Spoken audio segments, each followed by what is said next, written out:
तिवारी जी, मेरा सवाल आपसे ये है कि जिस मिडिल क्लास को आप लोग लुभाने की कोशिश कर रहे थे, बीजेपी ने एक जो बड़ा दांव चलाया, हालांकि पूरे देश भर के लोगों के लिए है, इनकम टैक्स में राहत देना। आपको लगता है कि ये अब जो वोटर था 15% जिसका जिक्र कर रहे थे विजय त्रिवेदी जी, वो लाना एक बड़ी चुनौती होगी। अब वो वोट बैंक आपसे खिसकता हुआ जा सकता है, क्योंकि अब तक तो ये था कि आम आदमी पार्टी मुफ्त की बिजली देगी, मुफ्त का पानी देगा, और भाजपा से उधर से जो उनका फ्री भी है वो ले लेंगे। लेकिन अब एक जो बड़ा दाव चला इनकम टैक्स वाला, वो तो हर मिडिल क्लास को राहत पहुंचाने वाला है। देखिए, मेरा मानना है कि आम आदमी पार्टी, आप स्टार्टिंग से देखेंगे, पांच मेरी आवाज आ रही है? मेरी आवाज आ रही है? बिल्कुल आ रही, बोलिए। हाँ, आ रही, बताइए। 5 जनवरी से लेकर के आज 3 फरवरी है, हमने हमेशा पॉजिटिव पॉलिटिक्स किया, हमेशा नैरेटिव हमारा सकारात्मक रहा। दूसरी तरफ भारतीय जनता पार्टी गुंडागर्दी कर रही है। आज दिल्ली के लोग बहुत ही ज्यादा आक्रोशित हैं, दुखी हैं, और वो बहुत ज्यादा पीड़ा में हैं कि जिस तरीके से भारतीय जनता पार्टी गुंडागर्दी के बल पे दिल्ली का चुनाव जीतना चाहती है, वो बहुत ज्यादा दुखी हैं, आक्रोशित हैं। और दिल्ली वाले लोग गांधी जी को मानने वाले लोग हैं, अंबेडकर जी को मानने वाले लोग हैं, ये अहिंसावादी लोग हैं। भारतीय जनता पार्टी गुंडागर्दी करके चुनाव जीतना चाहती है। ये पूरे देश के अंदर आतंक तो फैला लेते हैं, लेकिन दिल्ली की जनता बड़ी समझदार है। यही कारण है कि 28 सालों से वनवास में है, और आगे 28 साल और भी ये वनवास पे रहेंगे। दिल्ली के अंदर हमने इनको 3-3 बार धूल चटाने का कार्य किया, 3-3 बार ये हारे हैं, और चौथी बार फिर से ये हारने जा रहे हैं।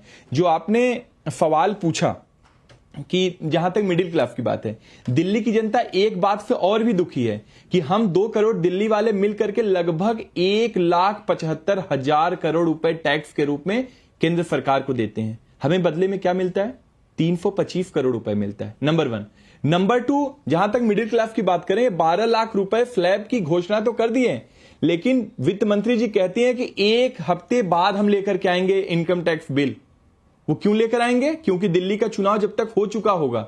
मतलब ये छलावा है, ये हवाबाजी है, ये पूरी तरीके से झूठ है इनका। और भारतीय जनता पार्टी झूठ तो बोलती है, किसी छुपा नहीं है। ये देश के सबसे झूठे लोग हैं। अभिषेक जी, आप बता दीजिए। ये तथ्यात्मक रूप से सही कर दूं कि वो जो 1 हफ्ते बिल आएगा, उसका इस स्लैब से कोई लेना देना नहीं होता है, वो अलग बिल है। ये स्लैब वाली बात अलग है। लेकिन ठीक है, चुनाव में ऐसे ही आरोप प्रत्यारोप नहीं, उसमें उन्होंने बोला कि ये किस तरीके से 12 लाख, और नंबर 2, नहीं, किस तरीके से इसका क्रियान्वयन होगा, किस तरीके से इम्प्लीमेंटेशन होगा। एक बिजनेस चैनल पे, हाँ, एक बिजनेस चैनल पे है, तो दर्शक भी दूसरी तरफ अरविंद केजरीवाल जी ने, ये बिल जो है इसका इस स्लैब से लेना देना नहीं है। स्लैब जो है वो आपको कानून की पेचीदगियों को दूर करने का ऐलान किया। बस 10 सेकंड दीजिएगा, 10 सेकंड उसके बाद विजय जी के पास जाइएगा। आपको जवाब 10 सेकंड आऊंगा, 10 सेकंड दे दीजिए। विजय जी के बाद 10 सेकंड आता हूँ, 20 सेकंड आपसे। जी सुनिए, देखिए, उसके बाद ले लीजिएगा, 20 सेकंड आपको दूंगा। विजय जी देखिए किस तरह से कहते हैं, ये कहते हैं अरे मैंने तो बता दिया सर्टिफाइड गुंडे आप अपनी एमपी महिला की पिटाई करवाते हो, सीसीटीवी आपने नहीं लगाए महिलाओं के लिए। और ये कहते हैं, एक मान्यवर बैठे हुए हैं रवि श्रीवास्तव जी, मुझे तो लगता है वो आम आदमी पार्टी का प्रवक्ता है। उनको ये दिखाई नहीं देता जब केजरीवाल जी कहते हैं मैं काम नहीं करवा पाया, उनको दिखाई नहीं दे जाता जब दिल्ली की सीएम कहती है कि मैं चेतावनी देती हूँ बसों को रोकना चाहिए जहां महिला खड़ी है। मैं तो खुद कह रहा हूं, उन्होंने कहा मैं नहीं कर पाया। जरा रवि जी सुनिए, मैंने आपको बड़े ध्यान से सुना। भाई आपकी बात कर रहा हूं, आप क्यों चिंतित है? अरे आप सुनिए जरा, सुनिए, आपको इतनी मिर्ची क्यों लग रही है? आप सच्चाई सुन लीजिए जरा थोड़ी। मुझे कोई मिर्ची नहीं लग रही है। आप मुझे बताइए, केजरीवाल जी कहते हैं जब गलत बिल आ गए हैं 20,000 के, दिखाइए, ठीक है सुनिए, 20,000 के बिल आ जाते हैं तो कहते हैं मत भरिए। ये अपने बच्चों से भी इसी तरीके से बात करते हैं। जी ये बताइए, अपने पिताजी से भी इसी तरीके से बात करते हैं भाजपा वाले।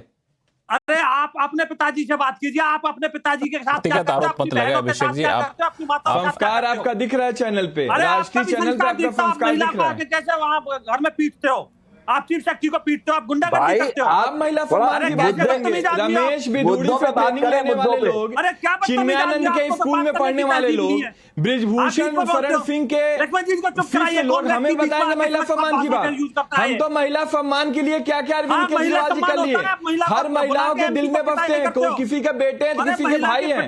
हम सीसीटीवी कैमरे से लेकर के उनको 2100 रुपए देने की बात कर रहे हैं, और ये भाजपा हमें सिखाएंगे, ये ब्रिजभूषण जनता पार्टी के लोग हमें सिखाएंगे, ये चिन्मयानंद कुलदीप सेंगर के लोग हमें सिखाएंगे, रमेश बिधूड़ी से ट्रेनिंग लेने वाले लोग विजय शर्मा हमें सिखाएंगे। कार्रवाई करेंगे।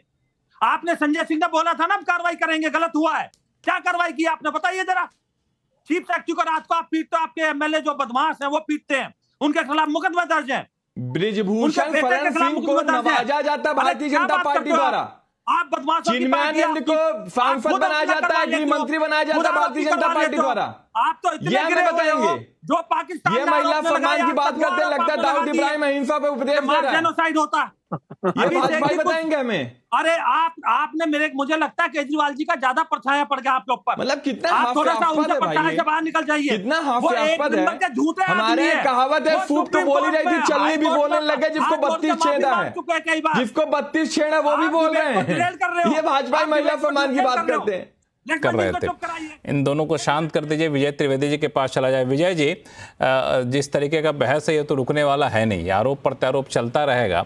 तो जो आखिरी समय में 2-3 दांव चले गए हैं उसको आप कैसे देखते हैं? जो अभी सवाल पूछा था मैंने आम आदमी पार्टी के प्रवक्ता से, उन्होंने इसका ठोस जवाब दिया नहीं, कि जो इनकम टैक्स में रियायत देने का ऐलान वित्त मंत्री ने किया वो दांव, और दूसरा राहुल गांधी का दांव की जातिगत जनगणना कराया जाना चाहिए का दांव, जो उन्होंने तेलंगाना का उदाहरण दिया, इसका क्या असर आप देख रहे हैं दिल्ली चुनाव पे? लक्ष्मण जी देखिए, एक तो राहुल जी की बात करें, जातिगत जनगणना बड़ा इशू है, लेकिन दिल्ली में ये चुनाव जाति पर हो नहीं रहा।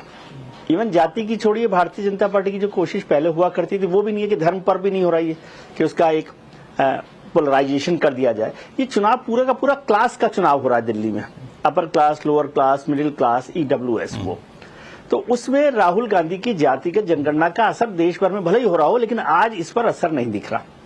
मिडिल क्लास का, अब बजट की जो बात आपने की, टैक्स की बात जो की, रिबेट की, तो वो मिडिल क्लास बड़ा हिस्सा है दिल्ली का, बड़ा हिस्सा। एक तो सरकारी कर्मचारी भी बहुत हैं, और ये जो 12 लाख की लिमिट वाले लोग हैं वो भी बड़े लोग हैं, करीब करीब 30-35 लाख लोग हैं जो इसमें शामिल होते हैं, जिन पर उनका असर पड़ सकता है। अब इसका मतलब ये नहीं है कि वो सारे ही लोग भारतीय जनता पार्टी को वोट देंगे, लेकिन वो अपना मन बदल सकते। और वो मन बदलना इसलिए मैंने जिक्र किया कि वो मन बदलने वाला आदमी लोकसभा के चुनाव में भारतीय जनता पार्टी को वोट देता रहा है, वो बीजेपी के अगेंस्ट वाला वोटर नहीं है। वो विधानसभा में अरविंद केजरीवाल को अब तक ईमानदार चेहरा समझता था तो वो वहां वोट देता था, और लोकसभा में नरेंद्र मोदी को ईमानदार समझता था तो वो वहां वोट देता था।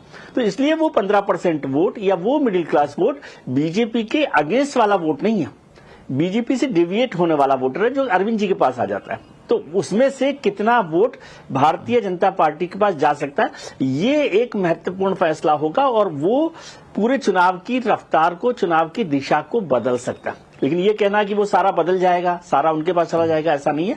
लेकिन जो उसके नीचे वाला वोट है, लाभार्थी वाला वोट, वो अब भी मोटे तौर पर अरविंद जी के पास। इसलिए मैंने कहा कि वो 15% वोट को अरविंद जी या आम आदमी पार्टी कितना कैप्चर करके रख सकती है, कितना मजबूत पकड़ करके रख सकती है, वही बड़ा लूज हो रहा है। और इसीलिए ये बड़ा असर एक बड़ा रणनीतिक फैसले के तौर पर भी देख सकते हैं, जिससे ये बजट में रिबेट का मसला आया है। इसलिए मैंने कहा कि कांग्रेस और ये मिडिल क्लास वो दोनों तय करेंगे कि ये चुनाव के नतीजे कहां से कहां तक जा सकते हैं, और उसमें भी मिडिल क्लास सबसे महत्वपूर्ण भूमिका निभाएगा। भारतीय जनता पार्टी ने इसलिए इस इलेक्शन को पोलराइज करने की कोशिश नहीं की। कुछ लोग समझ रहे थे हिंदू मुसलमान कर देंगे, तो उसको समझ में आया क्योंकि पोलराइज किया तो फिर वो सारा मुस्लिम वोट या माइनॉरिटी वोट है वो आम आदमी पार्टी के साथ खड़ा रहता, इसलिए उसको डिफ्यूज किया ताकि वो वोट जितना भी बढ़ सके कांग्रेस और आम आदमी पार्टी में, भाजपा के पास आएगा इसकी भी गारंटी नहीं रहेगी, किया जा सके।